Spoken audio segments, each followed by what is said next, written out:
years, just me and her, rolling together, and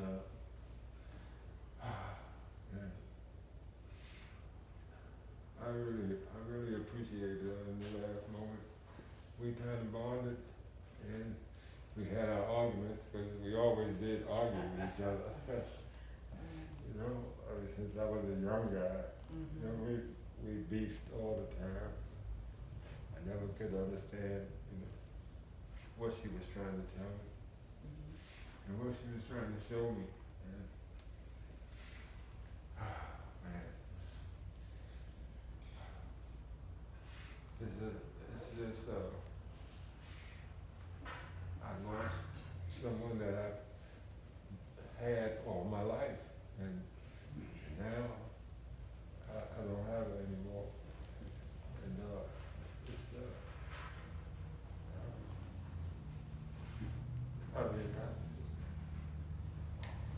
as much as we argued, I don't know how I would be standing there crying, because I recognize everything she tried to tell me. So I can't cry now, but she's not going to tell me anything else, and I just have to handle the rest of my life.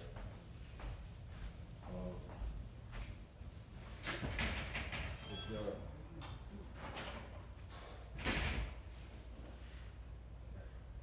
you know, it's just, you know, like the time just comes, and you have nothing to do with it. Can't do nothing about it. It's going to happen, and it's going to happen to all of us. And I know other people have lost their parents, and once you lose one of them, then you have a lot more respect for everybody else that's lost a parent, or just someone that they really cared about. And this is,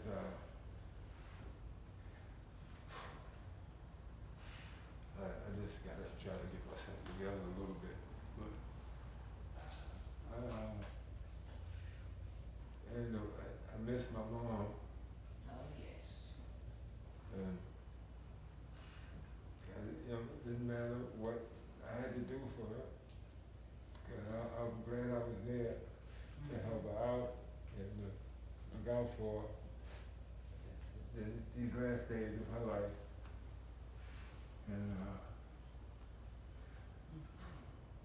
you know, I could have never thought that I was going to see what I saw, and I was there for those last moments, and it was like unbelievable. I was just me and her in the room, and I watched her shake, and she was reaching for something, and then all of a sudden, it was just, I mean, it was just a body, man, and I closed the eyes, and I closed the mouth, and that'll be something that I'll remember the rest of my life. And it was major. It was major. I've been living all these years, and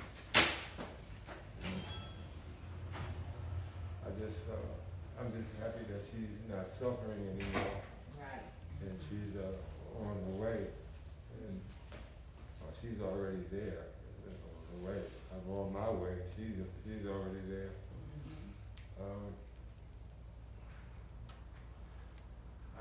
I really thought I was going to get up here and really be able to speak my mind, and but my mind is really going right now. I have no control at this particular point. So I'm glad that everybody that's here was able to make it. I wasn't sure that we was going to have, because so many things was happening, and it just didn't seem like this was going to happen. But it happened, and those people who really wanted to pay their respects are here, and all the other ones that don't know, they just missed it. And but I'm glad that for all that came, and for a lady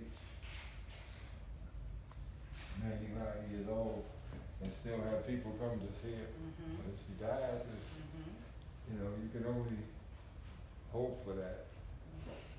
And I'm just happy, and I appreciate everybody that made it. And if there's anything I can do for you, I would be glad to. And I'm just happy that that y'all showed, and I appreciate it, and I'm sure my mom does. And I look for better days to come. And just thank you. Appreciate y'all.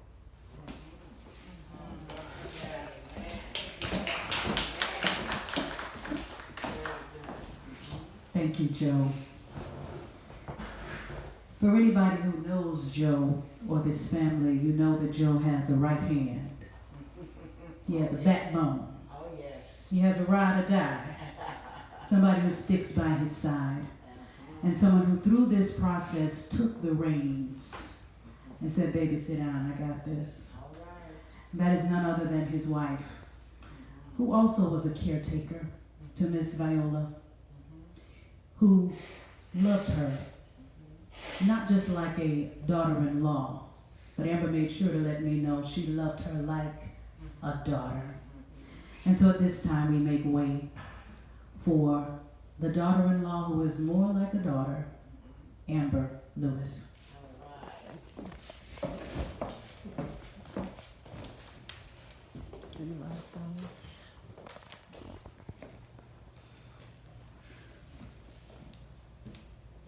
I'm so happy that everybody came.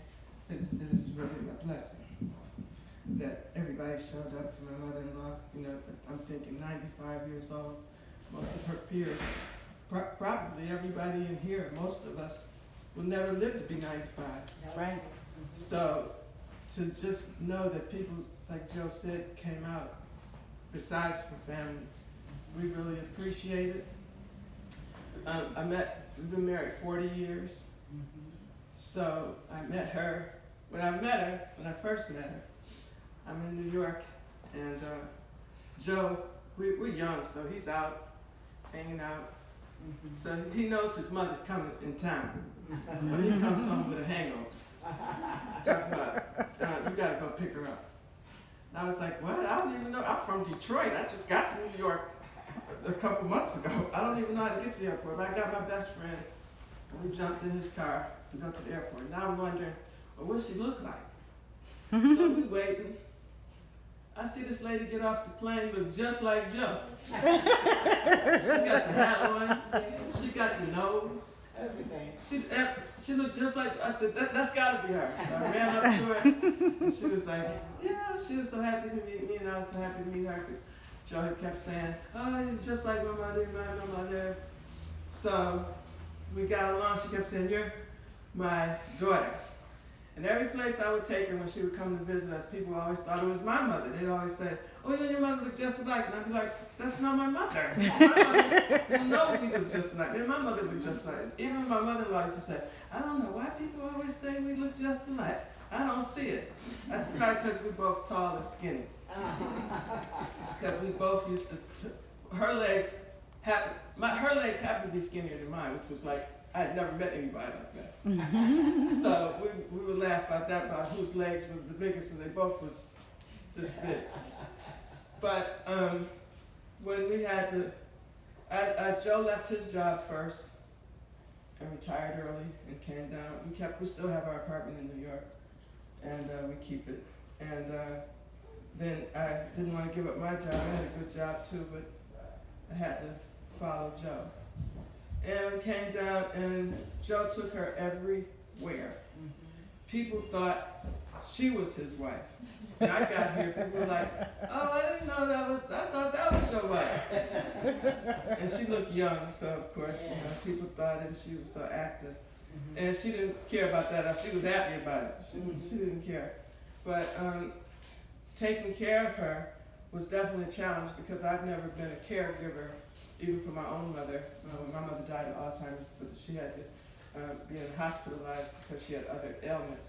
But I had never been a caregiver, and if you know anybody that has Alzheimer's, especially in the beginning stages, they seem like they're coherent at times because they go back and forth. So you almost would forget that she had Alzheimer's when she uses that little slick mouth of hers. These are some of her sayings, if you want something to laugh about. Where's my pocketbook? If I ever hear the word pocketbook again in life, I might faint.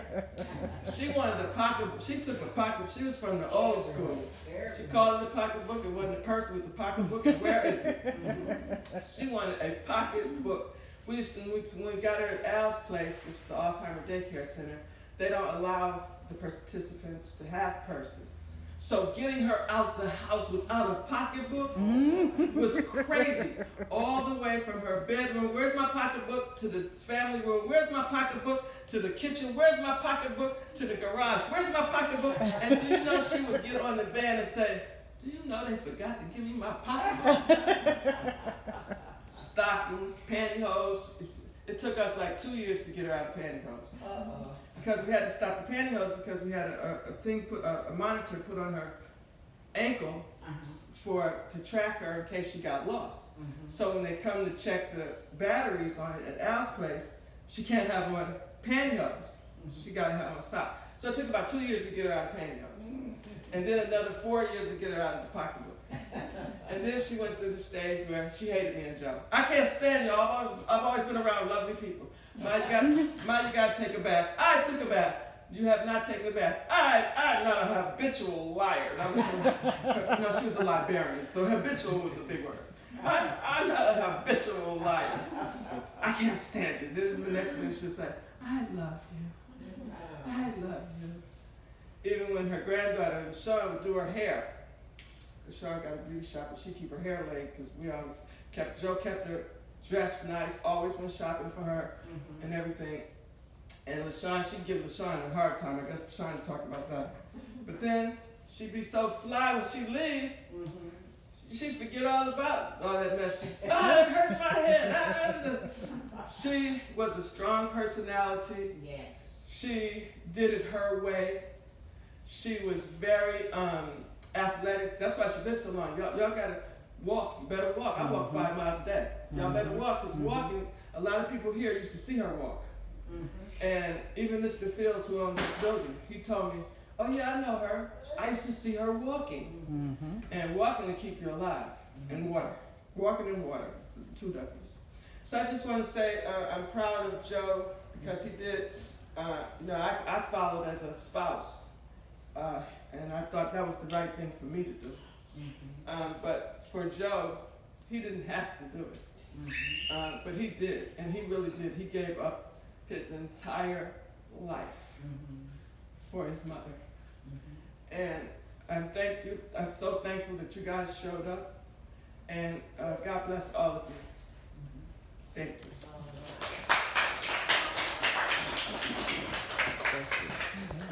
Oh, I want to say one thing. Duncan Funeral Home, I have to give you a shout out. I just have to. I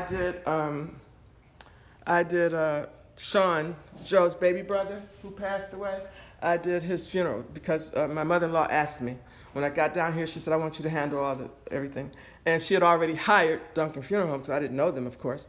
But when I used them, and we had a lot of issues about Sean and his appearance because he was in a car accident. That's his daughter in there. She's going to speak. And so I wanted to make sure Sean looked like how he was supposed to look, and he wasn't looking that way. And I went to your mother, and I said, I want certain things done so he looks healthier. You guys did a wonderful job. And after that, when his mother died, I said, it's a no-brainer. We're going to Duncan Funeral Home. And yeah, and I never forgot them. And thank you so much for everything that you've done. You're welcome. Thank you. Thank you so much, Amber. And thank you, Joe. At this time, the program calls for the granddaughter to bring her special tribute, LaShawn. LaShawn will be followed by the niece, Pam. Is Pam here? I don't think Pam made it. Pam's brother died. Okay. His We'll brother. have LaShawn, the There she hairdressing is. This is Sean granddaughter. right here. This. Oh, sorry. It's okay, Amber. Hello, I'm LaShawna. I'm the granddaughter, and as everyone has said before, I was responsible for styling her hair. And yes, she would give me a hard time. I mean, it was an argument match all 3 or 4 hours. But the thing that I remember about her the most is our trip to New York Right. when I was about, I don't know, 6 or 7 years old. And when she came to pick me up for the airport, she had all of my clothes all laid out, and every single one of my outfits were a 2-piece set, and they had a hat. And I hated it. I hated the hat. I didn't like it at all. But anytime that she would buy me any clothing, it always had a hat to match. So that's what I'll always remember about her. Just always being fashionable, just being blunt, didn't mince words, and will let you know just how she felt about whatever it was, even during her illness. Before Joe moved down, I would come and take her to the grocery store, and she would do anything to get out of the house. And although she was in the early stages of dementia, she always knew her route back home. So anytime that I would start heading down Waldo Road, she would all of a sudden have a new place that she needed to go. And we would go to Publix, and she would just walk up every single aisle just to prolong our trip, just so she can be out of the house. She loved to go. So